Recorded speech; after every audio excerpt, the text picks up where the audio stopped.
Hello everyone, welcome to this session where we unravel the fascinating world of retrieval augmented generation or RAG for short. I am Shahin Ahmed and as a data scientist I have seen firsthand how this framework is revolutionizing the way you use AI today. Today I will walk you through its concept, mechanism and significance in making AI smarter and more effective. Let's get started. So what is retrieval augmented generation? So retrieval augmented generation is an AI framework which enhances existing LLM's knowledge by adding an external knowledge resource. This integration makes them more precise, contextually relevant, and here is the best part. There is no retraining of the model is required. But why RAG is important? Let's think about it. LLMs like GPT, BART, Llama, Claude are trained on vast datasets, but these datasets are static. Once the model is trained, they do not have access to any external knowledge resource. RAG solves this problem by incorporating external resources, which allows the model to fetch external resources, ensuring its knowledge stays relevant and accurate. It is particularly useful in fields like healthcare, finance, law, where precision and up-to-date information are critical. So how RAG works? So RAG works in three steps. First step is to retrieve, second is to augment, and third step is to generate.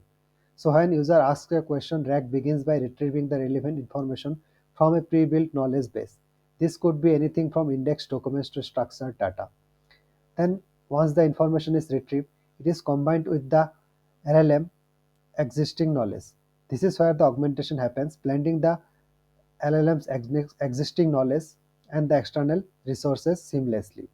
Finally, the model uses these external resources to generate a factually correct and reliable response which is grounded on the external knowledge base.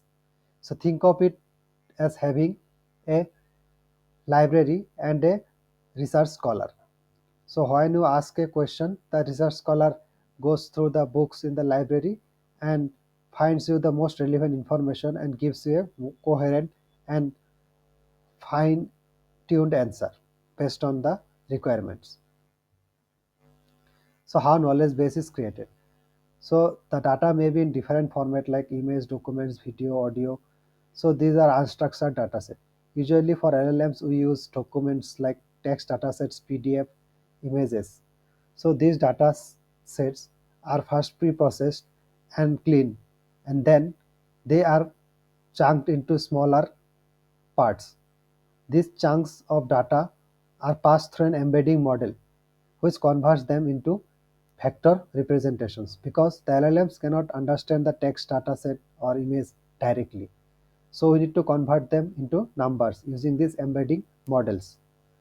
Once the process is complete, these embeddings are stored in a vector database, which is a specialized database for the storing and extraction of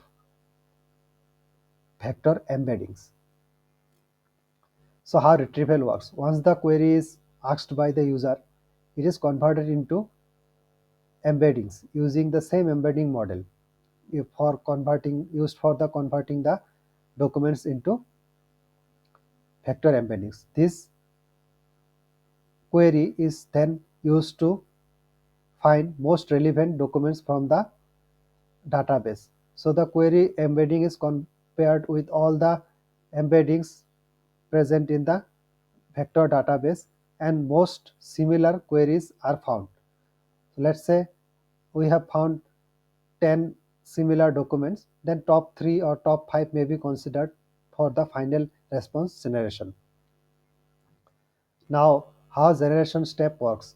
Once the retrieved documents are ready, it is passed to the LLM and the LLM generates factually correct response based on the retrieved knowledge and its own knowledge. So in this way, the RAG works in such a way that the LLMs generate factually correct and grounded response based on the existing knowledge or database. So benefits of RAG: precision and up-to-date knowledge and flexibility and cost efficiency. Precision ensures that the responses are factually correct and grounded on knowledge. And the up-to-date knowledge means the RAC enables us to update the knowledge base frequently and provide the LLMs with recent information or relevant informations. Then flexibility. So this RAC framework can be applied to any domain like finance, healthcare, or education. So this gives us a flexibility to apply in different domains. And cost efficiency. So RAG eliminates the need to fine tune or retrain the model on new data set, which reduces both time and cost, increases the whole process efficiency by a large margin. So this was all about introduction to RAG. Hope you learned the basic overview of RAG and how it works and why it is beneficial for AI workflows. Thank you.